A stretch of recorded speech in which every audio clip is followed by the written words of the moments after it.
Yes, it is I. I have the most tremendous good news, and I wanted to share it with you at once.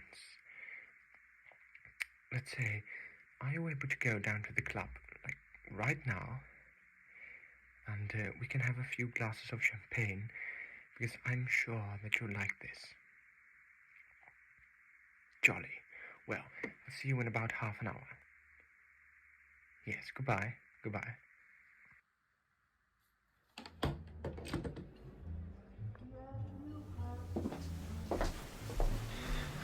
Oh, splendid. You're already here. Hold on.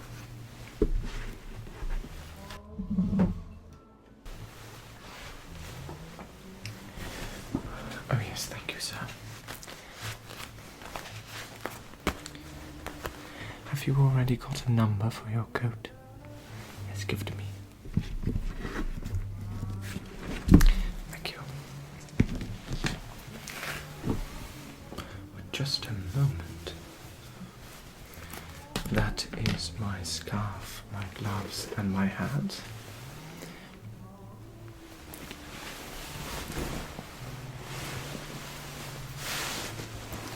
And here is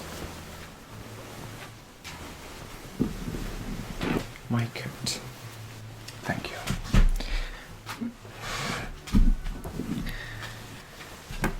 So, as you've heard over my telephone, oh, yes, I'll take the same. Yes, I'll have the same.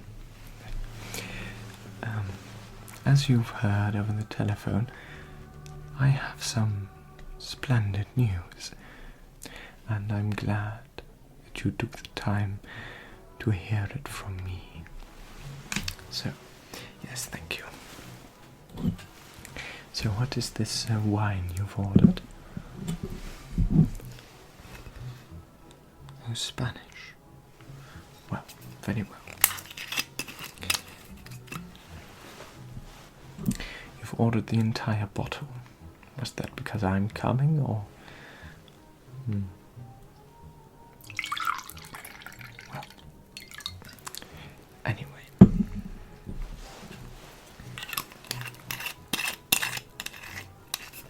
So, I say cheers to you, and cheers to the Winslow case results.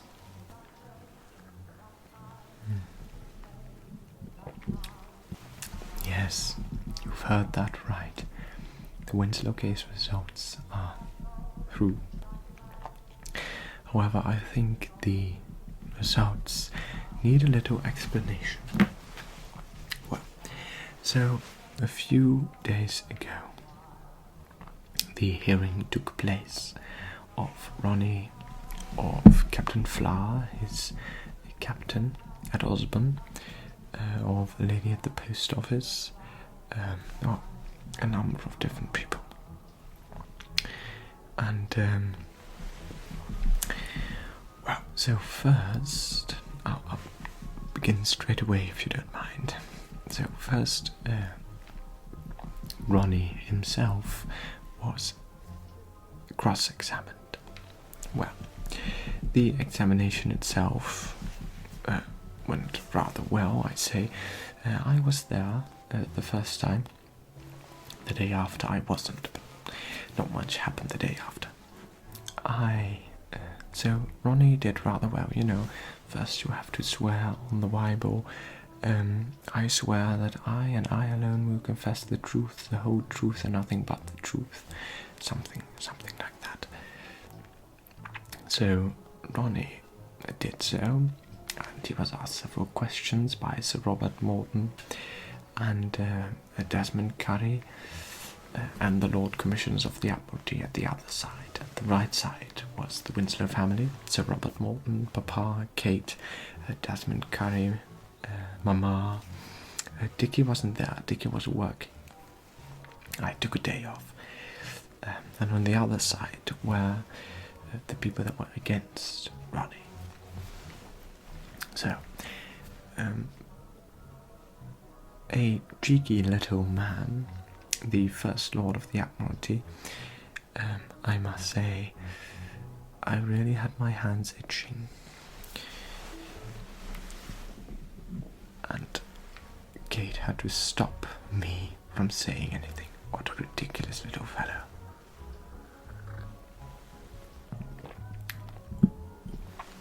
Probably someone with the biggest trouser size in the entire United Kingdom, but you didn't hear that from me. He started asking Ronnie mathematical questions. The first one being, what is 15 from 45? Well, it took him long enough, perhaps too long, for him to realize that 15 from 45 is 30 and not 10. But he spent some time saying 15 from 45, 15 from 45, 15 from 45. And the First Lord of the Admiralty kept dragging on, yes, 15 from 45. And so Sir Robert interrupted the two and said that it was a ridiculous question, and thankfully he did so, because it was indeed a ridiculous question. So it became this whole debate, not between Ronnie and someone else, but between Sir Robert Morton and the First Lord of the Admiralty.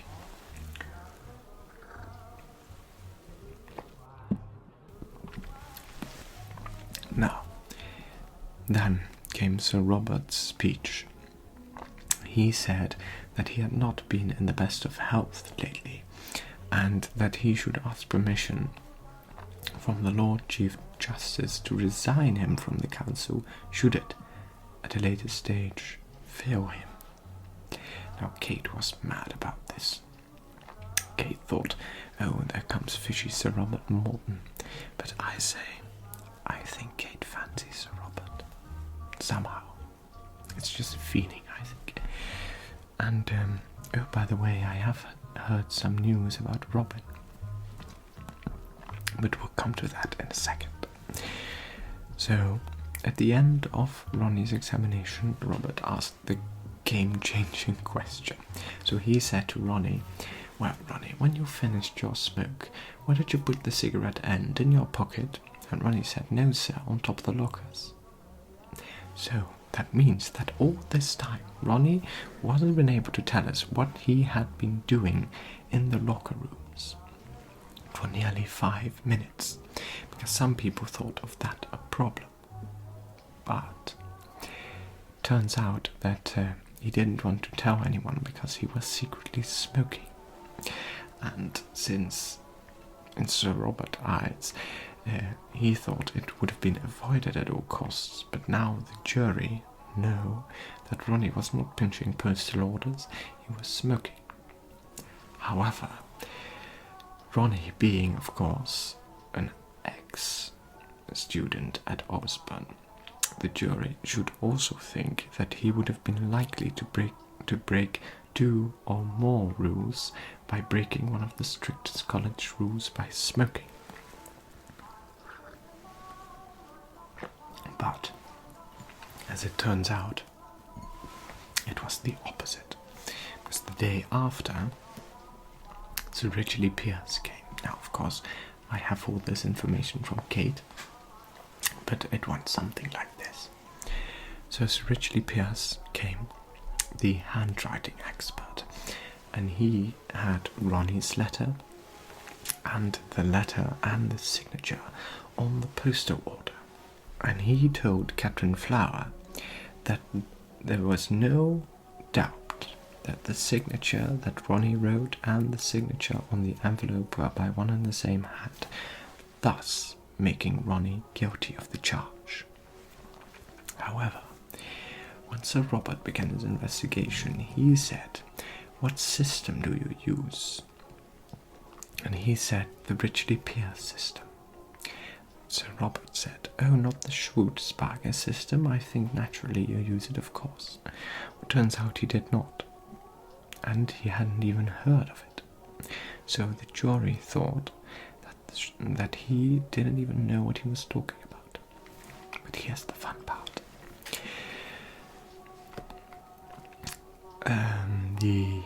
what was it called? The Ridgely Pierce system was also used in the Len Rogers case. You know, the case I told you about that Sir Robert had been working on to prove Len Rogers guilty.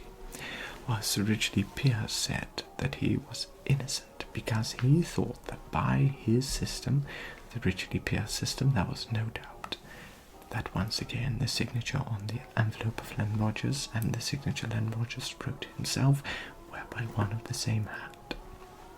When Sir Robert asked him why he was wrong anyway, Sir Ridgely Pierce said because the jury were idiots.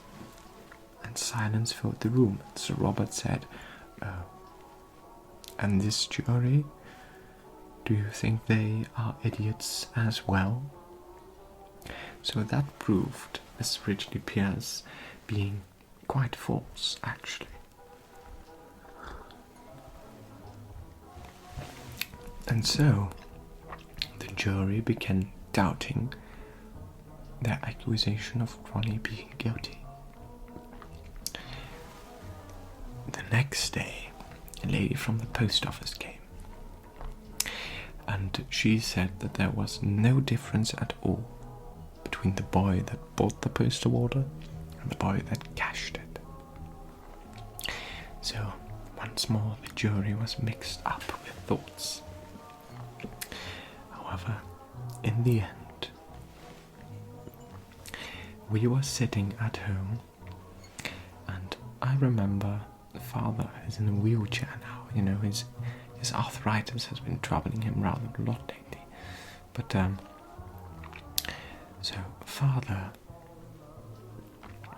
was talking to Kate, and Desmond has asked Kate to marry her. I told you that last time. And Kate was wondering whether or not to accept. You know, she told us, she'd settle down now with Desmond, have a quiet little life with enough money to live, because Desmond being a solicitor. Or perhaps she would wait and continue with her paid work at the post office. Oh no, telegram office it was. And lately reporters have been sighted around father's house quite a lot. You know, a few days ago, I went to visit mother. Dropped by with my car and the chauffeur. And there were practically a bunch of 5 reporters outside. No, 3 Americans and 2 British. So as I came up, they stopped me and they said, "Hey, are you this Winslow boy?" I said, "Oh, no, I'm the brother." Oh, and one of those Americans said, "Oh, well, our American readers want to know what's going on. I want to know your opinion." I said, "Well, he's just an ordinary little kid, you know, he doesn't wash and all that." And so that American fellow said, "Doesn't wash?" I said, "Well, I don't mean literally, he does sometimes." And then I said, "Well, sorry, I have very pressing matters to do, and I bid you good day." So I walked back in. When I went out, I used the back door, thankfully. However, they were quite startled when my chauffeur came in front and I came running from the back. Anyway, another story. So, Father, Kate and I are enjoying our tea when once more a news reporter outside screams, "Winslow case latest." Or at least, that is what we thought that was said. So father asks, "What is that man shouting?" And I say, "Well, only Winslow case latest." And father says, "No, I don't think so." And then he cries again, "Winslow case results," because the verdict had come through that day. So we were like, "Winslow case results." At the moment father was about to get up to hear the results from him, Violet came in, our maid. Well, I've never seen someone with such energy. Violet by the way, I'll have some more gossip to tell you about my own maid back in London. Ethel, she's called. Anyway, Violet comes in, all energetic. Oh, sir, what a shame you missed it, and this and that, and Ronnie has henceforth been proven innocent. And Sir Robert Morton weeping, tears running down his face. They were running down his face. So, of course, Cook had a hat knocked off, and some of the jury members climbed out of the box to shake hands with Sir Robert. Oh, it was a massive success. But now the fun part. I said Ronnie, ordinary little kid, doesn't wash, doesn't etc. He wasn't even there. He was at the pictures. So I wasn't there, Father wasn't there, Kate wasn't there, Dickie wasn't there, Ronnie wasn't there, only Sir Robert, Cook and Violet. So where was Ronnie, you might ask? Well, at the pictures. Let me interrupt that real quick because I don't want to forget that. Remind me to ask me about my latest business inquiries. So, Ronnie came home, and Ronnie said, "What's this I've heard on the street? Did we won?" Well, it turns out we won. And oh, what a glorious time. And thus, I raised my glass once more to not only Father, but also Sir Robert Morton. So now, I think you know that if one wants to achieve something, it only needs utter patience and the concentration and the will to go on with it until you're proven right. Thus said Sir Robert, and thus had Father inferred. So half an hour later came Sir Robert, and he had the original text, or at least some words of it jotted down on a piece of paper, of the Lord Chief Justice, and it went something like, "I, the Lord Chief Justice, after hearing all the words of the jury and the witnesses, etc., etc., confirm that the postal order taken on," what was it? I think somewhere in September. Anyway, the postal order taken such and such and such by Mr. Ronald Arthur Winslow, and I can confirm that there is no doubt that he did not cash it and did not steal it, thus making him free of all charge. And a knock with the hammer. So, of course, me being me, ringed home to the missus, and we all had a nice glass of champagne. And then Father said, "Well, I want to make a speech to the reporters outside, because, well, we're practically rather famous, the name Winslow. At least Father and Ronnie are quite famous." So by that time Sir Robert had arrived, and everyone knew what was going on and what had happened. Father said, "Well, I need to make a statement to the peoples." So he got up from his wheelchair. He didn't mind his arthritis at all. He said, "Well, Ronnie, come on, we're going to show the people what this country's good can do." And they were absolutely outrageously funny. They were singing "Jolly Good Fellow," they were "Oh So Robert," and "Oh Father Winslow," and "Ronnie," and "Justice for Ronnie," and "Thank the Lord," and such and such. Cook and Violet were watching from the window, and I stood in the door frame, and Dickie was nowhere to be seen. Nobody knows where Dickie was off to. So we've had a rather busy day, and Kate told me that she had a dinner appointment with Sir Robert in a few weeks. I'd be very interested to know what that is to become. So, about Robin and Rolf, and about Rolf and Lillian. So, I got a phone call from Kate, because of course, as you can imagine, I tell Kate practically everything. You know, we're typical brother and sister. But Kate had heard at this club about Lillian and Rolf, and then she heard about John Weatherston, you know, her ex-fiancé. So, turns out John was engaged to a general's daughter. Well, who do you think the general's daughter is? Lillian. And turns out they didn't even know each other that long. Well, since John is the son of a colonel, I think that marrying a general's daughter is most suitable. At least that's what Kate said too. So I ringed Robin after that, and Robin said, "Oh, it's all fine with Rolf. There's no tension between them anymore, and that Rolf has spoken to his mother about this whole Lillian business, and of course his mother still thinks that there's a chance for Rolf and Lillian to get together."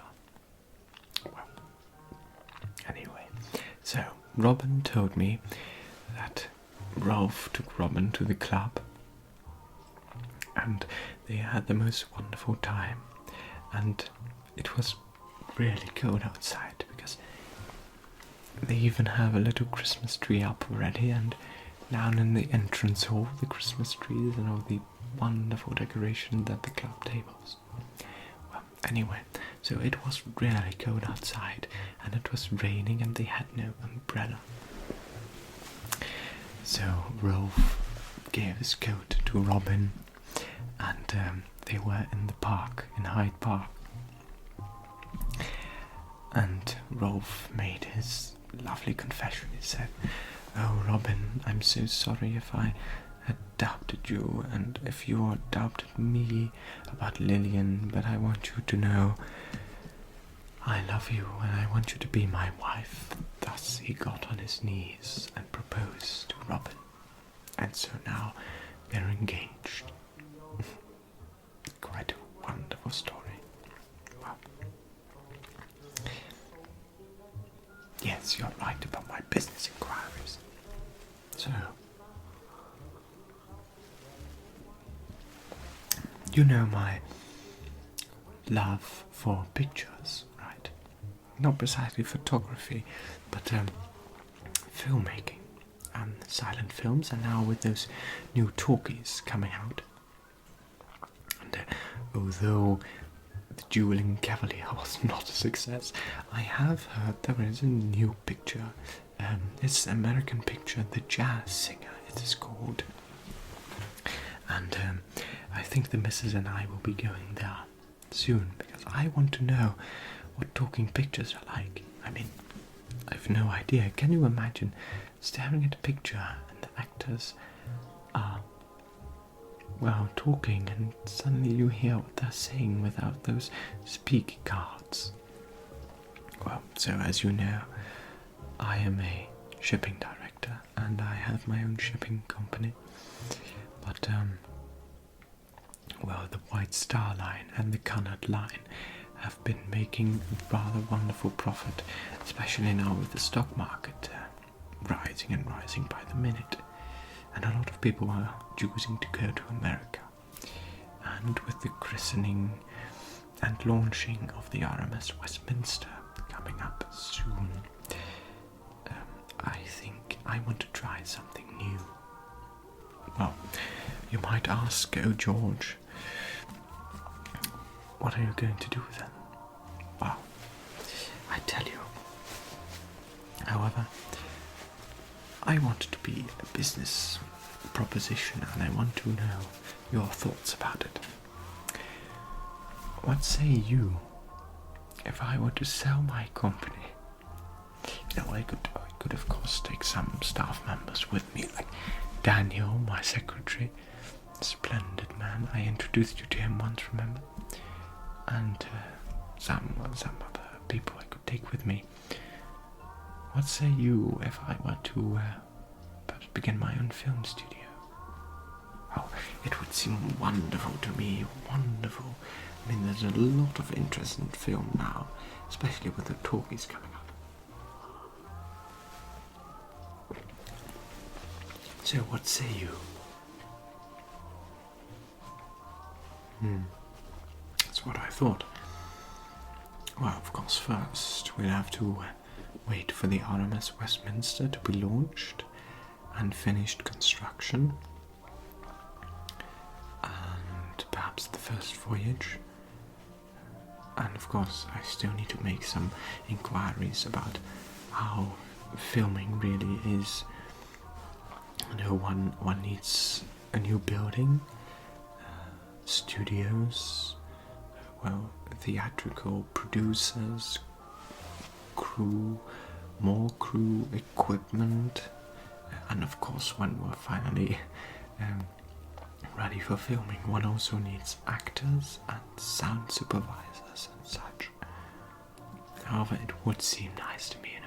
Can you imagine we could go to the theatre together and look at my own picture? Perhaps if you want to, you can get a role in one too. So, that's the idea.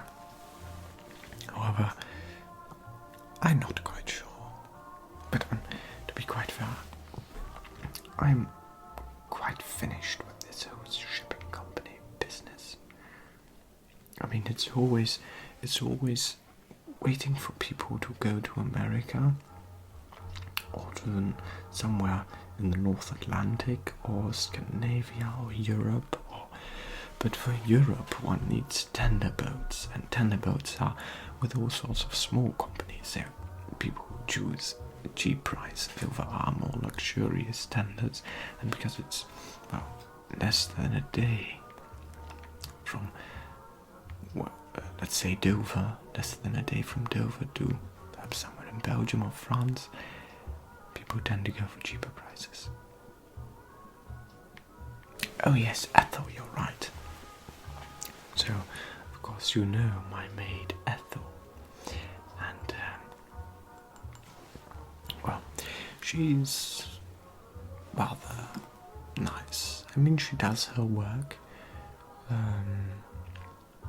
but that's practically it.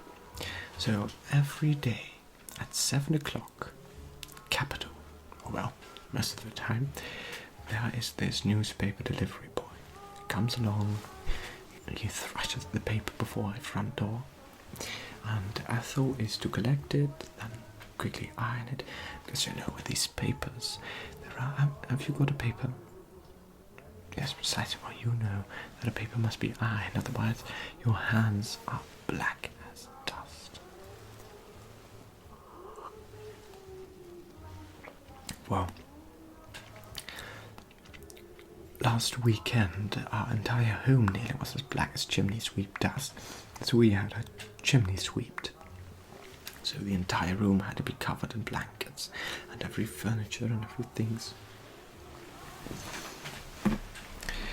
So we couldn't use the sofa and my armchair for nearly a day, but the chimney sweepers did do a good job, and now we can have the fireplace on because it's really cold outside. I mean, can you hear the wind?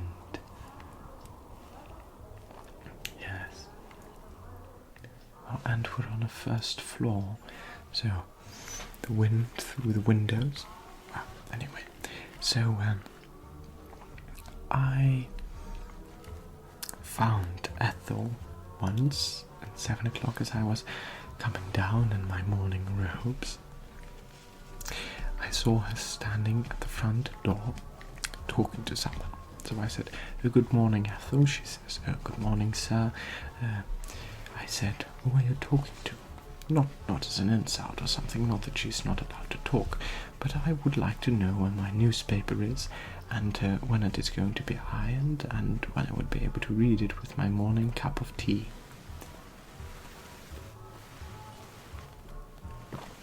And by the way, would you like a smoke?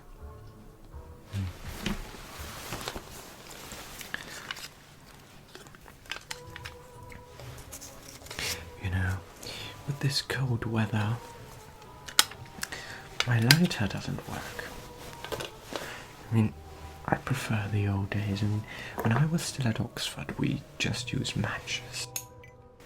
However, sometimes in the wind, that can be quite the trouble.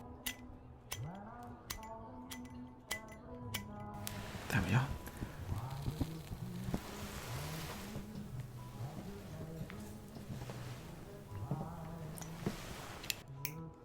So, yes, forgive me for not offering you first, but you know. Well, anyway. So Ethel said, "Oh, I'll be finished in a second, sir." Of course, I sit down in my armchair. I wonder where's my cup of tea. Ethel. Once again, I ring my little service bell. She says, "Coming, sir." Closes the door, and well, that was it.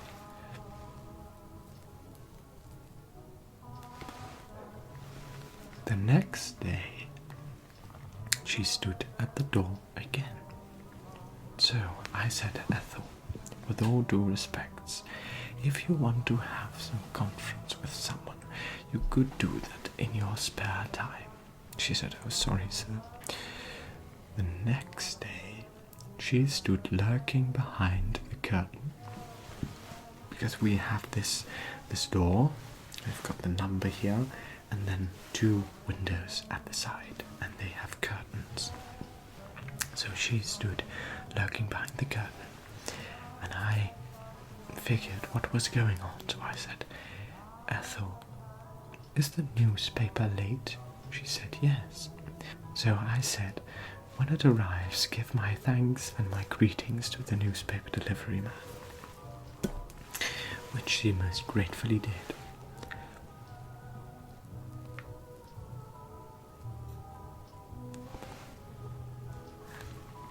But I wonder, I think she did not take it lightly, because next day the newspaper was delivered. She simply took it and went inside straight away.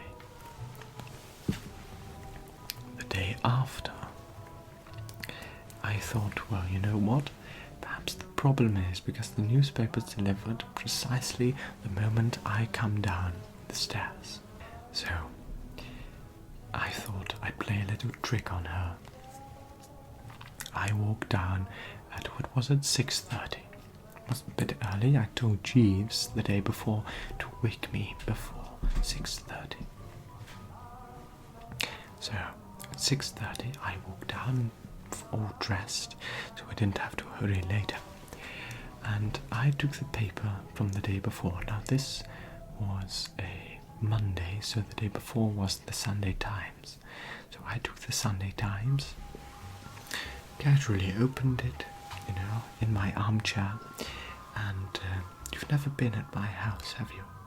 No.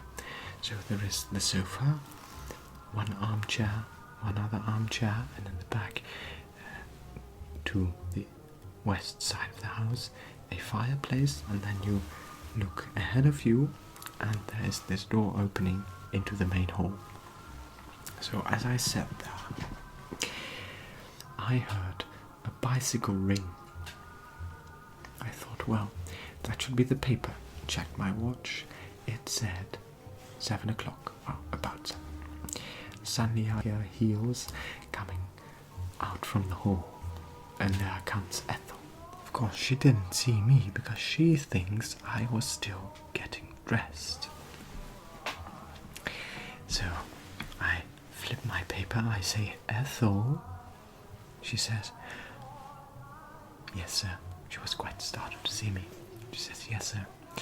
I said, "If you're going to see that newspaper delivery boy, then I suggest that you request me for a day off and take him to the pictures or somewhere else."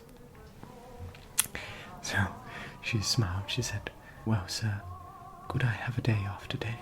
I said, "Well, it's Monday. You did a lot of work yesterday. Go ahead, take a day off." So Ethel and Ernest, the man is called.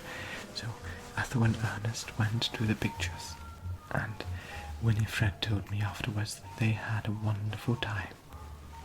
Of course, Ethel wouldn't tell me, but she told Winifred as she was dressing her.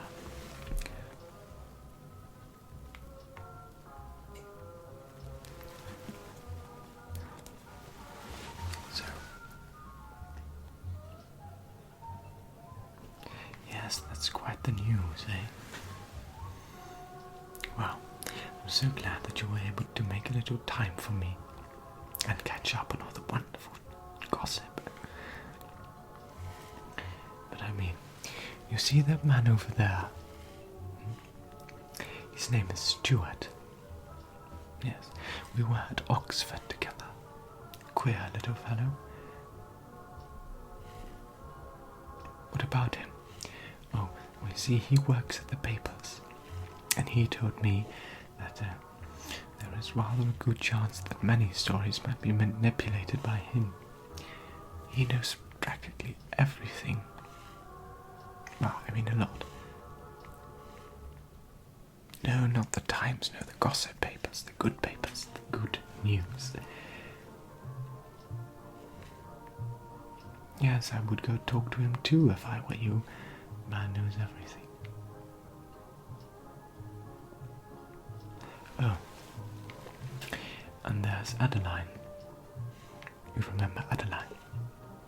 You know, talk goes that she took a part-time position here as a cocktail lady. No, we could try one of Adeline's cocktails. What say you? Well, sir.